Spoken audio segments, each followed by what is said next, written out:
2021 की एसआई भर्ती की बात है, जिसका विवाद अभी चल रहा है और जिसको लेकर के वो धरना दे रहे हैं, उसमें कई ऐसे मुद्दे आते हैं जिसमें आपको एक बैलेंस व्यू लेना जरूरी है। मुझे पूरा विश्वास है सरकार की तरफ से जो कमेटी बनी है, कोर्ट की निगरानी में काम हो रहा है, अच्छा काम होगा। आप जानते हो उसमें कई लोग हैं जो ऑलरेडी गिरफ्तार हो चुके हैं, कई लोग ऐसे हैं जिनकी जो एसआई भर्ती के अंदर जो अभ्यर्थी थे वो खुद भी गिरफ्तार हुए हैं इसके। तो ये बात ठीक है, व्यवहारिक होगी मेरे हिसाब से कि जांच जारी रहे, लेकिन वो लोग जो 2021 में चुनाव जो जो एग्जाम दे सकते थे, शायद वो आज क्वालिफाई एज की वजह से ना भी कर पाए, तो आपको वो चीज भी ध्यान में रखनी पड़ेगी। रही बात हनुमान जी की, तो उनको तो लेसन ले लेना चाहिए कि पहले एक सांसद थे, 3 एमएलए थे, फिर घट करके कम हो गए और अब एक सांसद रह गए और परिवार में भी हार का।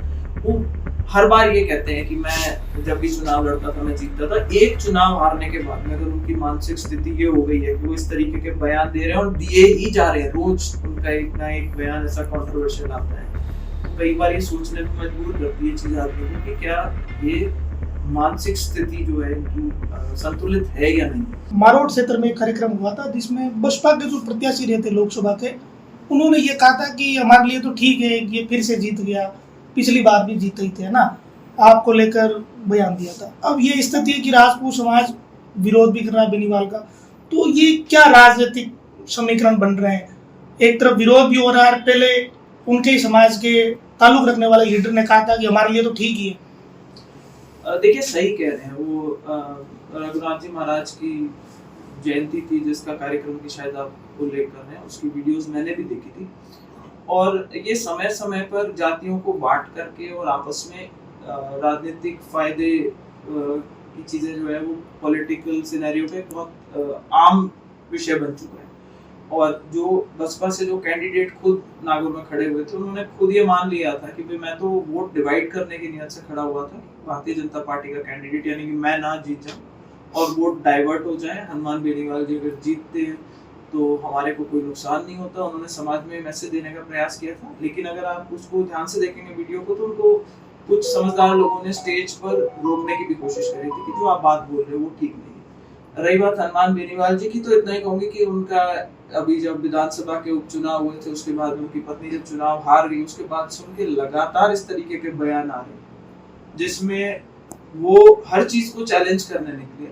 और 2-3 बार उन्होंने पब्लिकली ये चीज कह दी कि राजस्थान की जो भूमि है, जो कि आप सब जानते हैं और हम सब इस बात में बहुत गर्व महसूस करते हैं कि राजस्थान वीरों की भूमि मानी जाती है, और यहाँ पर उन्होंने ये कह दिया कि ये वीरों की भूमि और शूरों की भूमि और सब फालतू की बातें, ऐसा कुछ नहीं है। और एक रह करके उन्होंने एक मैसेज देने की कोशिश करी कि यहाँ के जवान को और यहाँ के आम आदमी को तो लड़ना जो सिखाया वो मैंने सिखाया है, और इसी चीज को वो दोबारा कायम रखे जा रहे हैं। मुझे लगता है कि ये पॉलिटिकली इस तरीके के बयानों का कोई औचित्य नहीं बनता, और ना इस तरीके के बयान देने चाहिए जहां दो समाजों के बीच में लड़ाई। उन्होंने जो बयान दिया था वो बहुत ही दुर्भाग्यपूर्ण था, और मुझे लगता है कि उनको इसके लिए एक सार्वजनिक रूप से माफी मांगनी चाहिए। उन्होंने कई लोगों की भावनाओं को आहत कराया, वो कोई एक विशेष समाज से नहीं आते, हम सभी लोग उस चीज से आहत महसूस करते हैं, क्योंकि हम वास्तव में इस बात के लिए बहुत गर्व महसूस करते हैं कि हम राजस्थान से आते हैं, जहाँ मतलब इतिहास में अगर आप देखेंगे, अगर इतिहास में अगर मुगल राजस्थान के बियॉन्ड या साउथ तक नहीं जा पाए, तो उसके अंदर हमारे यहाँ के जो राजा थे उन लोगों की एक बहुत बड़ी भूमिका रही थी। उन्होंने इतिहास के वो चुनिंदा पन्ने ही पढ़े हैं जहाँ पे उन्होंने किन्हीं चीजों को लेकर के, और आप देखेंगे सोशल मीडिया पे वो एक पन्ना घुमा रहे हैं कि सब फला टाइम पे ये हुआ होगा, कुछ अलग अलग प्रथाएं थी, कुछ राजनीतिक दृष्टि से अगर कोई आपस में कोई अगर विवाह करे भी होंगे उस जमाने में, तो उनकी क्या मजबूरी रही होगी या उनका क्या उसके पीछे सोच रही होगी, इस भूमिका में भी जाना जरूरी होता है। सिर्फ उसको एक पन्ने पे निकाल करके कि फला साल के अंदर फला ने यहाँ पे ये किया था, ये किया था, ये किया था, मैं समझती हूँ कि एक बहुत गलत चीज है। इस तरह की चीजों से अगर आप पब्लिक जीवन में होते हैं तो आपको दूर रहना चाहिए। आज प्रधानमंत्री का वीडियो जो पुराना था वो वायरल बेनीवाल जी की ओर से किया गया कि पेपर लीक के मामले में हम उचित कार्रवाई करेंगे कांग्रेस सरकार के टीम का। अब वो कह रहे कि अब क्या हो गया, कार्रवाई क्यों नहीं हो रही? देखिए कार्रवाई जारी है, लेकिन हमें एक उसके लिए मैं उदाहरण के तौर पे अगर आपको कहूँ कि 2021 की एसआई भर्ती की बात है, जिसका विवाद अभी चल रहा है और जिसको लेकर के वो धरना दे रहे हैं, उसमें कई ऐसे मुद्दे आते हैं जिसमें आपको एक बैलेंस्ड व्यू लेना जरूरी है। मुझे पूरा विश्वास है सरकार की तरफ से जो कमेटी बनी है, कोर्ट की निगरानी में काम हो रहा है, अच्छा काम होगा। आप जानते हो उसमें कई लोग हैं जो ऑलरेडी गिरफ्तार हो चुके हैं, कई लोग ऐसे हैं जिनकी जो एसआई भर्ती के अंदर जो अभ्यर्थी थे वो खुद भी गिरफ्तार हुए हैं इसके अंदर। तो ये बात ठीक है, व्यवहारिक होगी मेरे हिसाब से कि जांच जारी रहे, लेकिन वो लोग जो 2021 में चुनाव जो एग्जाम दे सकते थे, शायद वो आज क्वालिफाई एज की वजह से ना भी कर पाए, तो आपको वो चीज भी ध्यान में रखनी पड़ेगी। दूसरी बात ये है कि 700 से ज्यादा बच्चे उसके अंदर सिलेक्ट हुए थे। हम ये नहीं कह सकते कि सभी लोग ऐसे थे जो कि पेपर लीक के पेपर उनको मिल गए थे। और ये भी मुझे पता चला है कि एक इम्प्रॉम्प्टू इनका सरप्राइज टेस्ट लिया गया था, वही पेपर इनके सामने वापस रखा गया था कि 1.5 साल बाद में जिसने, अगर किसी ने रटा होगा कि उसने पेपर उसको मिल गया और कल उसको पेपर देना, तो शायद वो सवाल रट के जा सकता था, लेकिन 1.5 साल बाद में उसकी जो संभावना है वो काफी कम हो जाती है। तो उसका जो रिजल्ट भी आया, जब इनके सामने वो क्वेश्चन के ऑर्डर चेंज करके वो रख दिया गया, तो मुझे लगता है कि कमेटी उन सभी चीजों का संज्ञान में लेगी। लेकिन ये बात तय है, और जहां हमारा कानून ये कहता है कि चाहे 100 बेगुनाह बच जाए, लेकिन चाहे 100 गुनाहगार बच जाए, लेकिन एक भी बेगुनाह जो है उसको सजा नहीं मिलनी चाहिए। तो ये चीज यहाँ भी लागू होती है ये बच्चों के। और आप समझेंगे कि एसआई भर्ती में कोई बहुत ज्यादा जिसको कहना चाहिए कि समृद्ध परिवारों के बच्चे एसआई भर्ती में कम लोग आते हैं। साधारण परिवार के, किसान परिवारों के, साधारण बैकग्राउंड के बच्चे हैं, और इनके साथ न्याय होना चाहिए, सब मानते हैं। हम सबका मानना है कि जो दोषी हैं उनके खिलाफ जांच जारी रहनी चाहिए। और मुझे लगता है कि जो सरकार की तरफ से बनी हुई कमेटी है और कोर्ट है, उसके अंदर अच्छा संज्ञान लेकर के बैलेंस तरीके की चीजें निकालेगा। रही बात बाकी भर्तियों की, आप सब में देखेंगे कई लोग हैं जो आज सलाखों के पीछे हैं, और आगे आने वाले समय में जिसका रोल उसमें आता जाएगा। सभी भर्तियों के अंदर जिन्होंने चीटिंग करी है, जिन्होंने बच्चों के जीवन के साथ में खिलवाड़ करने का प्रयास किया, सजा जरूर मिलेगी। कार्यक्रम जारी रहेगा। धनंजय सिंह को आज नोटिस मिला है, नागौर और जोधपुर दोनों जगह से जिलाध्यक्ष क्रिकेट के जो बताए जा रहे हैं और नोटिस दिए। कैसा देखते हैं इस पूरे सिनेरियो को? धनंजय सिंह गजेंद्र सिंह जी के बेटे हैं। देखिए, वो क्रिकेट की पॉलिटिक्स है, उसको मेन स्ट्रीम पॉलिटिक्स में मैं नहीं समझती कि उसके लिए कोई जगह है। हाँ, उन्होंने 2 जगह से एक साथ चुनाव लड़ा है, तो शायद मुझे नहीं लगता कि ये लीगली पॉसिबल होना चाहिए, लेकिन वो लड़ाइयाँ हैं जो लड़ने वाले लोग लड़ रहे हैं और कोर्ट में लड़ रहे हैं। हनुमान बेनीवाल की जो नागौर से सांसद है, इसलिए आपसे ये सवाल किया जा रहा है क्योंकि आप नागौर से बिलोंग करती है और नागौर के सांसद के बारे में तरह तरह की बातें सोशल मीडिया पर आ रही है, और जिस तरीके की आनी चाहिए एक सांसद का, क्या वो रुख सामने आता है कि इस तरह की बातें सामने आनी चाहिए जिस तरीके की जनता को देखने को सुनने को मिलती है? तो आगे का उनका भविष्य क्या होगा, कुछ बता सकते हैं? देखिए, वास्तव में चिंता का विषय है कि जिस तरीके से राजनीति का स्तर गिरता जा रहा है, उसमें जहां मेन स्ट्रीम मीडिया में इस तरीके की भाषा का प्रयोग अपन आमतौर पर नहीं देखते। सोशल मीडिया के आने के बाद में ये बात ठीक है कि एक आम नागरिक अपने आप को एम्पावर्ड महसूस करता है, लेकिन उसी के साथ में जो मर्यादा थी, मैं समझती हूँ कहीं ना कहीं उन मर्यादाओं का जो लेवल है वो काफी स्तर गिर चुका है। और इसका ये प्रॉब्लम पॉलिटिकल प्रॉब्लम नहीं है, ये एक सामाजिक प्रॉब्लम के रूप में मैं इसको देखती हूँ, क्योंकि ये हर एक व्यक्ति की जिम्मेदारी बनती है कि हम अगर पब्लिक में अगर कोई भी लेवल पे डिस्कोर्स हो रहा है तो किस तरीके की भाषा का प्रयोग होना चाहिए।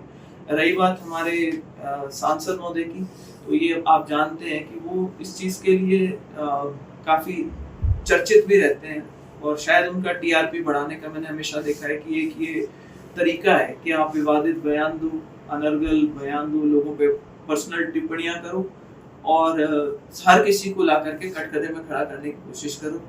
पहले वो सोचते थे कि मेरे पास में लाखों लोगों की फौज है, युवाओं की साथियों की फौज है और वो मेरा मदद करेंगे। आज वो समय कष्टदायक चल रहा है उनके, काफी मेरे को ऐसा लगता है, क्योंकि अब लोग उनके साथ फोटो खिंचवाने में भी कतराते हैं, पोस्टर डालने में कतराते हैं। तो ये कुछ एक छोटे लोग बच्चे हैं, तो अब फ्रस्ट्रेशन शायद यही निकलती है कि जिस लेवल का वो भाषा का प्रयोग करते हैं और जिस लेवल की भाषा का प्रयोग उनके जो फॉलोअर्स हैं और जो इन्हें गिने लोग बच्चे हैं वो करते हैं।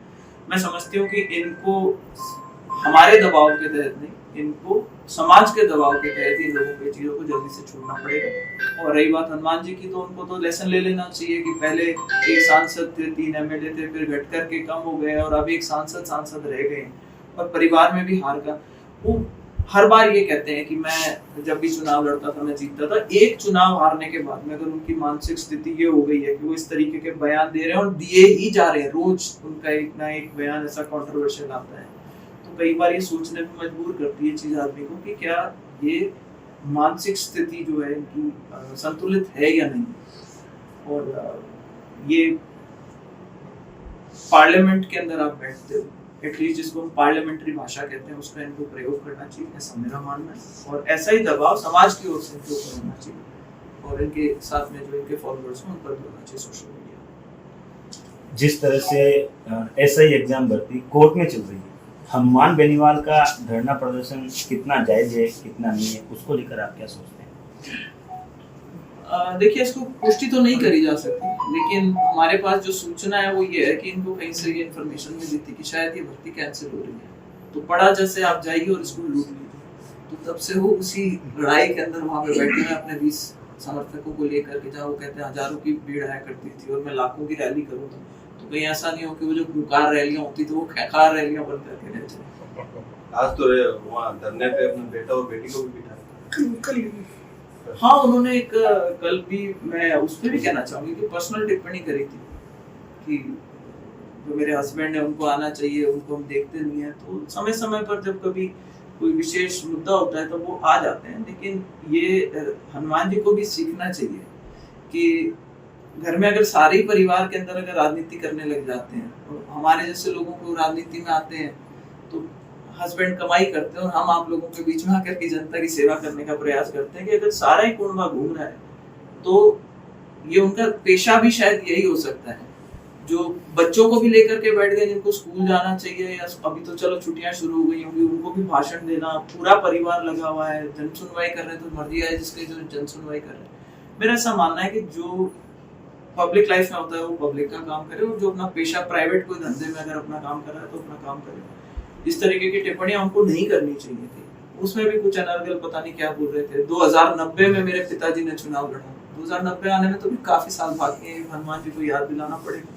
तो बोला मैंने 4 पार्टियों से अलग अलग चुनाव लड़ा, वो खुद भूल गए कि उन्होंने कब किस पार्टी से समझौता कर रखा था। तो बड़े अजीब से बयान है, मेरे को लगता है दवाई की डोज वापस से सेट करने की जरूरत है।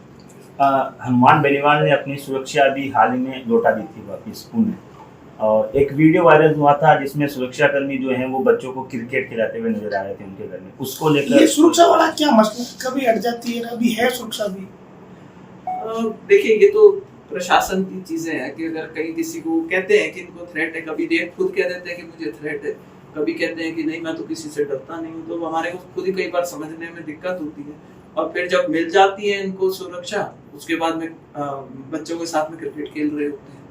तो पता नहीं है, तो हनुमान जी अंदर ही बैठे होंगे और बाहर बच्चे के साथ क्रिकेट खेल रहे हो सकता है, ये भी पॉसिबल हो। उस दिन हनुमान जी किधर थे, इस पे मेन चीज ये फोकस करने की कि क्या उनकी रक्षा करने के लिए वो सुरक्षा कर्मी वहां पे उपस्थित थे या नहीं थे, अगर वास्तव में उनके जीवन को कहीं खतरा है तो। खिवसर पंचायत समिति की बैठक में मारपीट हुई थी, क्या घटना को देखते हैं जगदीश पीडिया सर एंड दूसरे अदर्स बेनीवाल जी के समर्थक उपप्रधान? देखिए, उपप्रधान जो है वो समय समय पर अलग तरीके की टिप्पणियां करते रहे हैं। मेरे पास में भी उनका फोन आया था और वो कुछ इस तरीके की बातें कर रहे थे जिसमें अपने को कहना चाहिए कि जो कानूनी नहीं है, मुझे कह रहे छूट दिलवा दीजिए, हम भी कुछ पत्थर निकाल लें, हम भी कुछ काम कर लें। तो मैंने बता दिया था, मैंने कहा कि कानून के दायरे में रहकर के जो कर सकते हो कर लो। रही बात इनके खुद के जो मैंने कहा ना, ये आरएलपी की अब सबसे बड़ी प्रॉब्लम ये रही है कि इनको अपनी टीआरपी मेंटेन करने के लिए रोज कुछ ना कुछ इस तरीके का एक शगुफा छोड़ना पड़ता है। मुझे लगता है वो भी एक शगुफे का ही उसमें रोल था। जिस तरीके की अभद्र भाषा का उन्होंने प्रयोग किया था, प्रधान जी का नाराज होना वाजिब सी बात थी। सीमा जी ने, जो मुझे ध्यान है, उनको रोकने का प्रयास किया, उसके बाद में हाथापाई की नौबत हो गई थी। और शायद वो चाह ही ले रहे थे, क्योंकि वो वीडियोग्राफर वगैरह के हिसाब से लोगों को लेकर के गए थे कि वीडियो बनाना है, इसका मतलब वो अपना प्रीमेडिटेटेड थॉट के साथ गए थे कि मैं आ जाकर के बवाल खड़ा करूंगा और उसको मैं हाईलाइट करवाऊंगा मीडिया में।